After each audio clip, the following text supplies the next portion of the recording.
Coming up, this high-powered attorney is a champion for mental health in children. But first, welcome to Imagine Peace, the podcast that invites you on a transformative journey toward a world filled with harmony and understanding. Together, let's ignite the flame of peace within ourselves and radiate it outward so we can have a future where unity prevails. This is Imagine Peace, where dreams become reality. Join us as we explore the power of compassion, the beauty of diversity, and the potential for positive change. I'm MarBeth Dunn, founder and director of 10 Million for World Peace, the sponsor for this Imagine Peace podcast. We host daily meditations for world peace on Facebook and YouTube.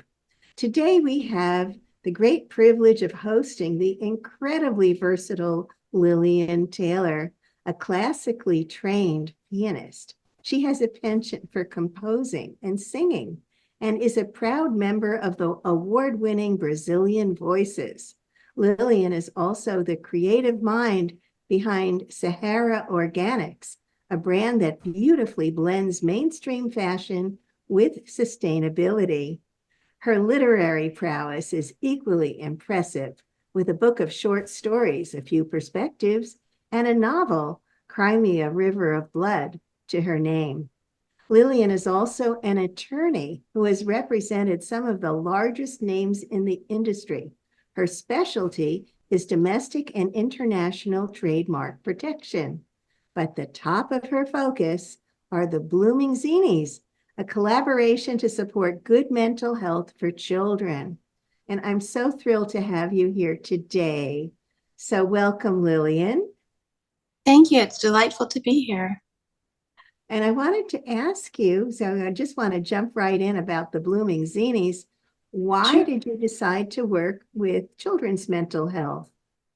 Well, I was sketching, and one of my friends saw the sketches, and she was working for HBO at the time and knew that it would be a great vehicle for teaching children. She had a child with special needs, and really encouraged me to utilize it for that purpose. So we got together and started developing the concept, and it just grew and bloomed from there. Oh, it bloomed. I love that. So what makes this program different from so many of the others that are being offered? Yeah. Well, for one, we have a team that's just, I think, world class. The psychologist is the main psychologist who teaches trauma healing for children in the United States.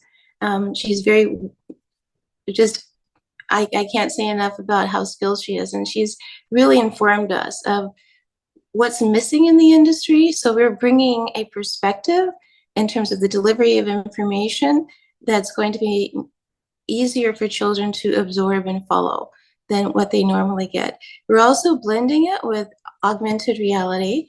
It's been shown that gamification helps children to learn at a factor of 6 times regular learning. So we're allowing the children to enter into the scene with the family that's demonstrating these best practices in responding to trauma, so they can walk around and really viscerally experience the emotions that are coming from the characters.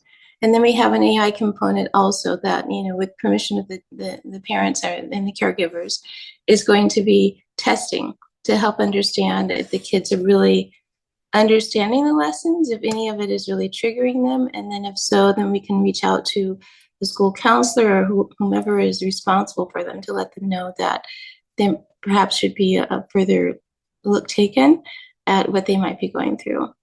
So it's pretty comprehensive in scope, and the technology is really, I would say, a very advanced. It democratizes access to augmented reality. So people who would not normally be able to access it because they'd have to buy a separate device will need to do that. So it's a pretty cool technology. Are you planning on distributing this through the school systems? Yeah, that's the first place we want to go. I think that the school systems would be smartest because that's the easiest way to reach the largest number of students. And we also, there are some other targets that are very important.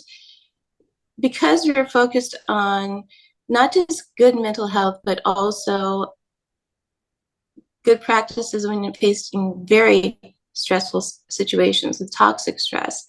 We want to target those populations who are more exposed to those sorts of things. So if we can get into, for instance, the refugee camps, that's my dream.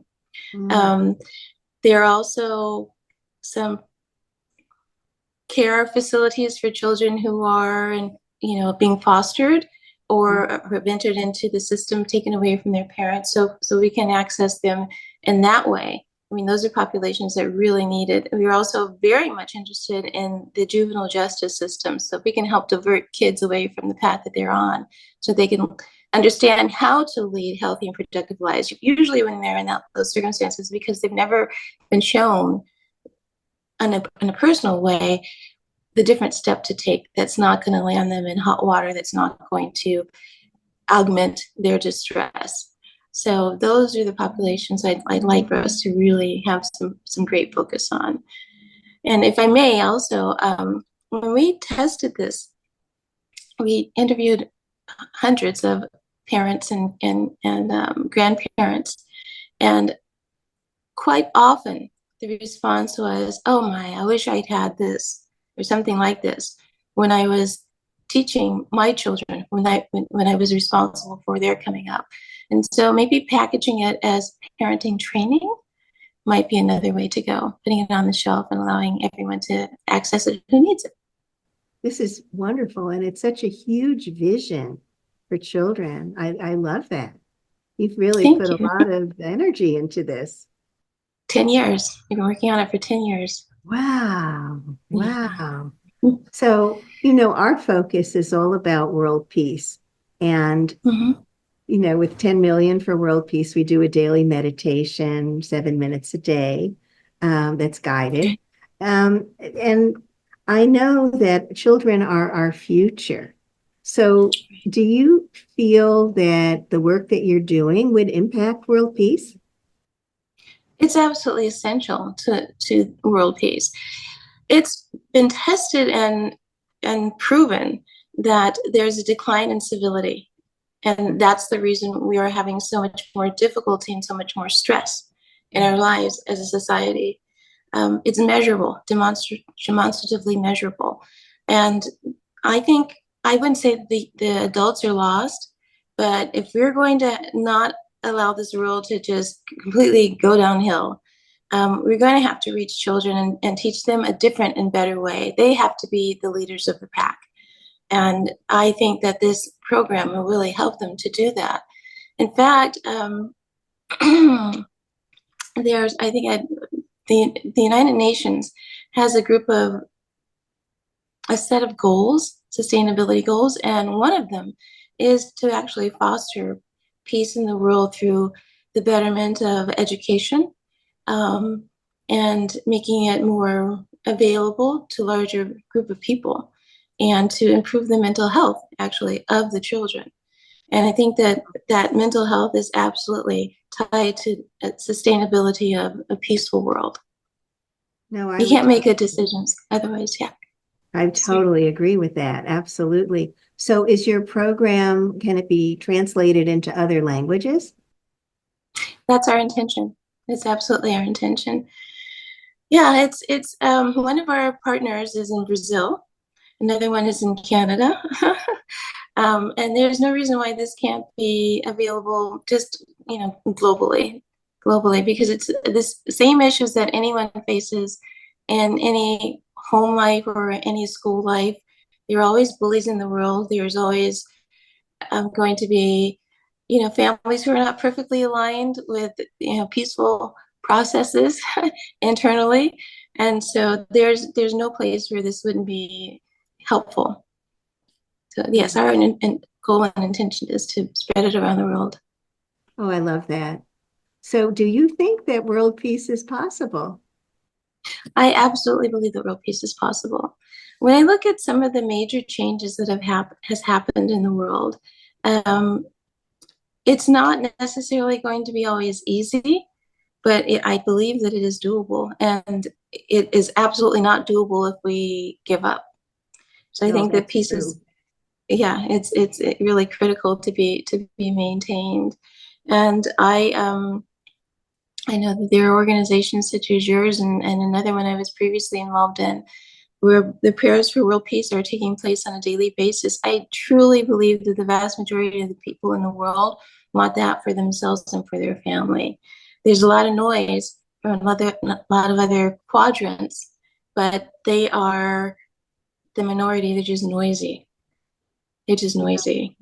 I believe that good people really do dominate the world, and with our, collective determination and decision that we're just not only going to pray, but going to be very proactive and seeing to it that the world out to the reach of our fingertips, as far as we can impact, is going to be good and proper and appropriate. And it's that weaving that will calm everything down. I love it. I really do love it. Tell me about some of your personal ways of maintaining inner peace. Okay. Well, I have this glorious little pup, and she requires me to take quite a walk twice a day. And we live in a place that is just gorgeous. So there's a flowing water outside, and it's beautifully landscaped, and I do a lot of gardening myself. I find that just getting my hands in the soil and being near the trees and the foliage is actually quite accommodative. It's actually also very good for your immune system. So if you're, if you're facing COVID or anything like that, make certain to get outside, get in the forest, breathe in some of that good fresh air that's made just for helping us out with our lungs and things. But so I take that walk every day, and usually I'm letting her run around as I'm kind of meditating on how thankful I am to be living in this place. And even when I've lived in places that have been difficult, though, there's always something beautiful. The world is just gorgeous. We're so blessed to be here on this planet. I have a particular fondness for flowers, so I can barely walk by a flower without being, in my heart really giving thanks. So I do a lot of just thankfulness meditations while I'm on my walk about the things that I see, the air, the feel of the warmth of my skin, the relationships that I have, the good medicine of the friendships. And, there's a lot to be thankful for. If you want to, start making your list, you'll realize. So that's one way. I also try to be really mindful of my my day-to-day, step-by-step activity with people and my relationships with them.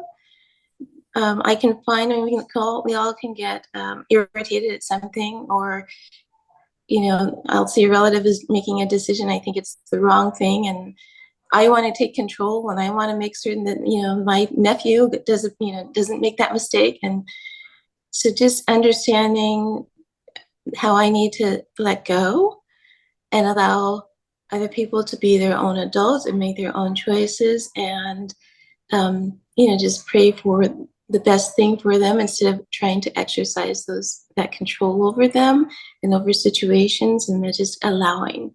So I think that's a really important one for me too. I think that is very, very important, that we allow other people to be who they are and not try to control them. I think the world would be a better place if we could just allow them to be who they are. Mm-hmm. And to have their opinions, and that's okay. Definitely. We're all going to have different opinions. And I think the world used to allow people to have their opinions, but somehow things have changed, quite a bit. So well, that really takes me back to the Blooming Zenies. I mean, it's great that we're doing this for the children, but I also see, I have, on a personal note, I'm so dismayed at how things have changed. I had such a beautiful upbringing. It was like, the typical picket fence kind of thing, and walking to school, with my dad, and in a town where everybody said hello to each other. If you didn't say hi to someone as you're walking by, you knew there was something terribly wrong. And I want that for everyone. And I want that kind of a role for my family and for my friends and for the people who've never experienced it. And so the distress level that other people experience is very painful for me. So that's really a big motivation for me to be involved in the Blooming Zenies. This has to change. Yeah, I love the Blooming Zenies. I think that, Thank you. it's a beautiful concept. I would actually like to see it for adults also, you know, Oh, give them, oh, okay. another way. Well, wouldn't it be nice if we could all act this way?